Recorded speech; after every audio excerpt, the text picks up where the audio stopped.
David Horner is what? Moi. Toi. Este senior community leader în North Carolina, combinând mediul academic cu societatea civilă și comunitatea de business. Este doctor în leadership, iar pasiunea lui este aceea de a crește, mentora și dezvolta lideri. Isn't it? Yes. Yes. Asta face de mai bine de 40 de ani în Statele Unite și peste hotare. Ceea ce este foarte important de reținut este faptul că David lucrează cu numeroși multimilionari. Așa că audiție plăcută, ca să vedeți care este secretul lui de a lucra cu aceste ființe multimilionare. David? David Horner. Blessings, thanks.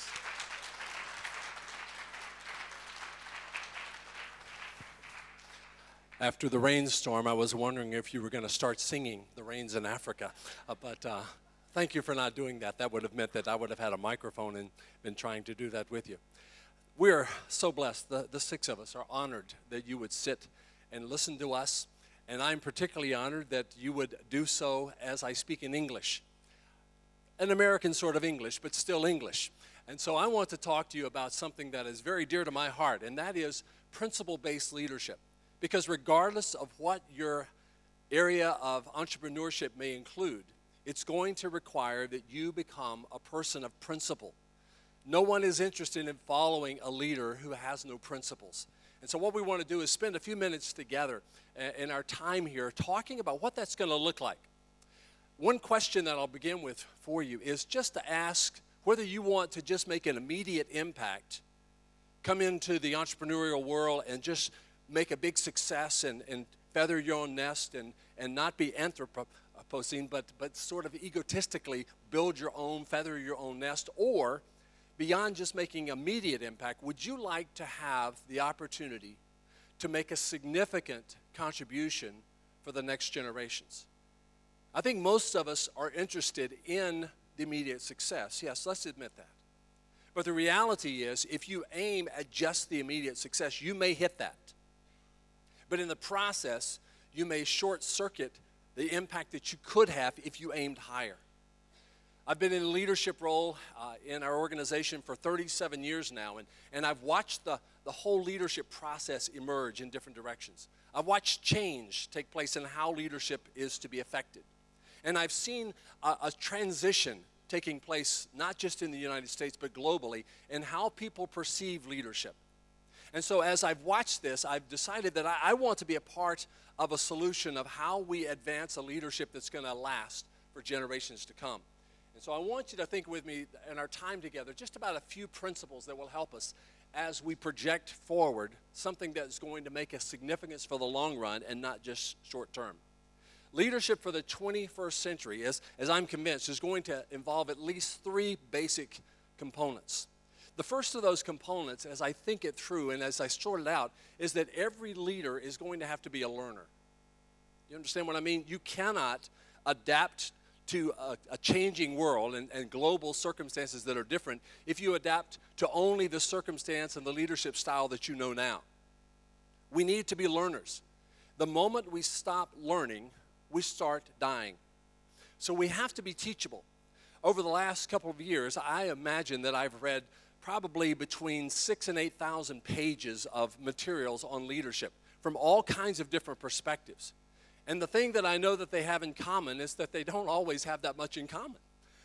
What we want to know is what are the principles that are going to allow us to be able to understand what we need to learn and how we can learn it in a way that is contextually relevant regardless of our circumstance. I've taught principles like this in Africa. I've taught them in India. I've taught them in Europe. I've taught them in the United States. I've taught them in many places around the world, and I still see that these things are applicable in every context. And so as a teacher, pardon me while I put on my teacher hat for a moment and just think through with you some of these concepts. The first being one of the best things that I know that we need to understand is that we as leaders have to be learners who are willing to learn from anyone and from everywhere. It may be someone that we see as a model, a giant of leadership that has captured our attention, and we want to be like them when we grow up. Or it may be that we're learning from a 7-year-old child who explained something to us that we didn't really understand the way a 7-year-old understands it, and yet there's a principle involved then we need to learn from them. It may be someone up the food chain from us or down the food chain from us, but we need to be learners who are ready to grasp what it takes for us to become the kind of leaders we were created to be. And so one is that a leader must be a learner. Secondly, they must have a sense of directional leadership. If you don't know where you're going, you might get people to follow you for a while, but people don't like dead ends and wandering around. I heard a speaker from Russia at a leadership conference probably 10 or 15 years ago, a guy named Dmitry Blagoev. And Dmitry said something that I've never forgotten. He said, if you don't have a clear direction for your life, you're in danger as a leader. You need to have clarity in where you're going and why. And so what he says, you can choose, but you need to choose wisely. Do you want to be the kind of leader who doesn't have clarity of direction, who goes 1 mile down 100 roads, or do you want to be the kind of leader who goes 100 miles down one road? You need to have that kind of clarity. You need to have that kind of foresight into the direction that you want to go. Now, there are different kinds of leaders among you. Sitting in this room, I think if we did a survey right now, we would find that about 75% of you are what we would call problem solver leaders. You recognize a problem that you've seen in your economy and in your world, in your business context, and you say, I think I can solve that. I can create a product, or I can do something to solve that problem, remedy a situation that everybody's experiencing. 75% of you are probably in that category of problem solver thinkings. That's a good thing. We need you. There's about 20% of you out there who are goal setters. You have a dream. It may or may not yet exist, but you have a dream of what you want to be out there. And you're beginning to figure out, how can I realize that dream? And about 20% of you are making plans and developing strategies and figuring out what the principles are to make that work. And then there's another 5% of you, bless your hearts, you're the opportunist. You just are ready to seize upon whatever comes your way. You're going to snatch it up. You're going to milk it. You're going to make it work. And you're so excited about it, you can't stand it. And when you wake up in the morning, your eyes are looking to the horizon for the next opportunity. Different kinds of leaders, and yet a common bond. All of you wanting to make a difference in some way. And so is it going to be for the immediate impact, or is it going to be a significant contribution that will last for generations to come? What do you want to outlive you by 100 years? Is that the way you're living? What can you do now to make a difference toward the realization of your dream, toward the solving of your problem, toward the seizing of that opportunity? What 3 things, Stephen Douglas, the president of CREW in the United States, says this, what 3 things can I do in the next 90 days that could make a 50% difference in what I'm trying to do? You need to have the kind of a directional leadership that will allow you to think through that. And how does the 21st century leader think differently than the previous generations to make that happen?